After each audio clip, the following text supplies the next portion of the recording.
आणि ह्या सगळ्यामुळे त्याला तिकडची आवड पण निर्माण झाली आहे, त्याने ओळख सुद्धा ठेवली आहे माहेरच्या माणसांची पण सासरच्या माणसांची पण. म्हणजे अगदी कधीही केलं तरी तो सगळ्यांना छान ओळखतो, असं नाही की कुणाकडे जात नाही. बरोबर बरोबर. नाही आणि हे आपण जपलंच पाहिजे. आपलं जे गाव आहे, आपलं जिथे ओरिजिन आहे तिथे आपण सतत जात येत असलं पाहिजे. बरोबर. झालाय रवा परतून? हो हो झालेलं आहे. पुढे आता ह्याच्यामध्ये गुळ घालूयात. गुळ घालूया. तोही आपण किसून घेतलाय? हो किसून घेतलाय. किती लागणार आहे बघा. थोडासा अजून टाका, म्हणजे आपल्या आवडीनुसार. ज्याला अधिक गोड खायची सवय आहे तो जास्त टाकू शकतो. नाही मला अधिक गोड नाही आवडत, मला अधिकाधिक गोड आवडतं. मग तुम्ही अजून थोडा टाकला तरी चालेल. त्याच्यामुळे आपण आज जरा सडळ हाताने गुळाचा वापर करूया. काय आता पुढे लागणार? काकडीचा किस. बरं.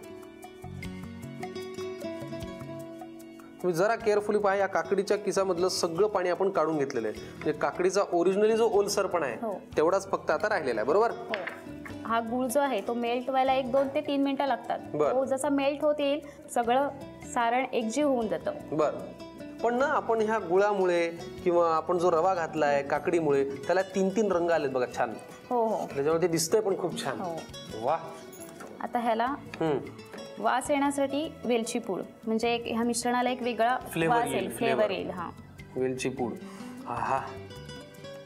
वेलची पूड, जायफळ पावडर याच्यात एक वेगळी मजा आहे. ते जरा प्रमाणात खाण्यात मजा आहे बरं का. गुळ आता हळूहळू मेल्ट व्हायला सुरुवात झालेली आहे, पण अजून थोडासा वेळ लागेल त्याला. बरोबर. ठीक आहे. काकडीच्या केक साठी लागणार आहे सारण सगळं आम्ही एकत्र या पॅन मध्ये घेतलं. गुळ मेल्ट होईपर्यंत आम्ही त्याला परतून घेतो आणि मग आपण पुढच्या कृतीकडे वळूया. गुळ मेल्ट झालेला आहे आणि आता त्या मिश्रणाला जरा खरपूस रंग आलाय.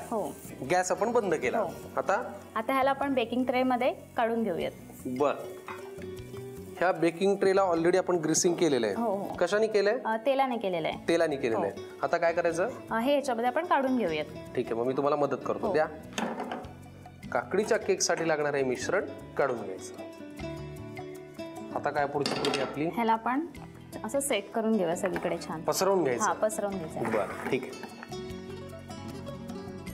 ह्याच्यात आपण अजूनही ड्रायफ्रुट्स ऍड करू शकतो. हो करू शकतो. फक्त बदामच नाही, तुमच्या आवडीनुसार तुम्ही चारोळी सुद्धा घालू शकता. टुटी फ्रुटी घातली तरी चालते. हो अरे खरंच की. त्याच्यामध्ये आपण टुटी फ्रुटी जरी घातली तर लहान मुलांना अजून एक अट्रॅक्शनचा एक रिझन मिळेल.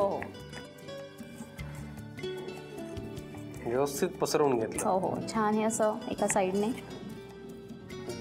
पुढे ह्याच्यावर आपण आता बदामाचे काप लावूयात. बरं ठीक आहे. असं ना. हो. वा. मी आता हळूहळू सगळं शिकत चाललेलो आहे. तुम्ही एवढं कोकणात ना आलायत, पण तुम्ही मला काही अजून आमंत्रण दिलं नाही कोकणात सुट्टीत तिकडे यायचं. तुम्ही कधीही या. नक्की ना. हो हो नक्की. वा. तुम्ही तुम्हाला हवंय त्या पद्धतीने तशा आकाराने बदामाचं काप ह्याच्यावरती रोवू शकता. आता काय? आता हा आपला केक ओव्हन मध्ये ठेवूयात. किती वेळासाठी? एक 360 डिग्रीला 15 मिनिटं. आपला केक तयार. बरं. 15 मिनिटं आपल्याला ओव्हन मध्ये ठेवायला लागेल 360 डिग्री सेल्सिअस वरती. बरोबर. आणि मग हा केक तयार होईल खाण्यासाठी. पण हा साधा सुद्धा केक नाहीये, रोजचा केक नाहीये. हा जरा वेगळा केक आहे. त्याचं नाव आहे काकडीचा केक.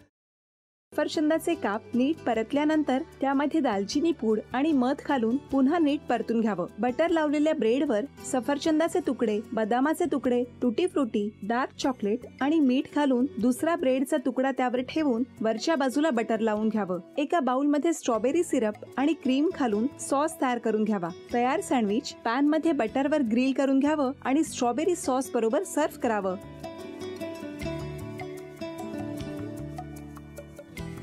हे जेव्हा बोलत होते तेव्हा मी बघत होतो की या दोघांनी स्वतःचा संसार उभा केलाच, पण स्वतःच्या संसाराबरोबर अनेकांच्या आयुष्यात आनंद निर्माण केला. तो आनंद महत्त्वाचा. हसत राहा, आनंदी राहा असं म्हणत शुभेच्छा देऊया. आणि ही झी मराठीकडून भेटवस्तू डेव्हिड तुमच्यासाठी. अभिनंदन. आणि वहिनींना तथास्तू पुणे यांच्याकडून ही पैठणी. अभिनंदन.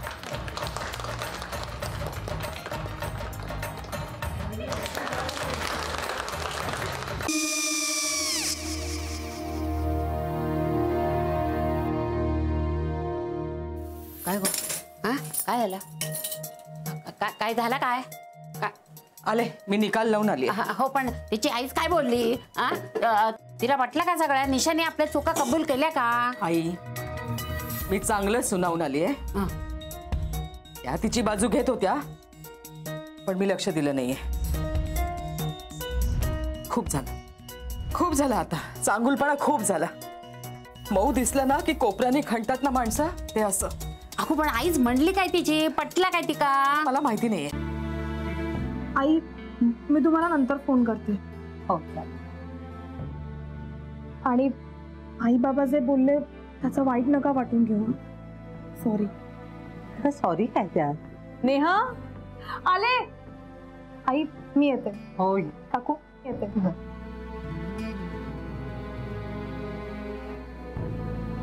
सावकाश जाग.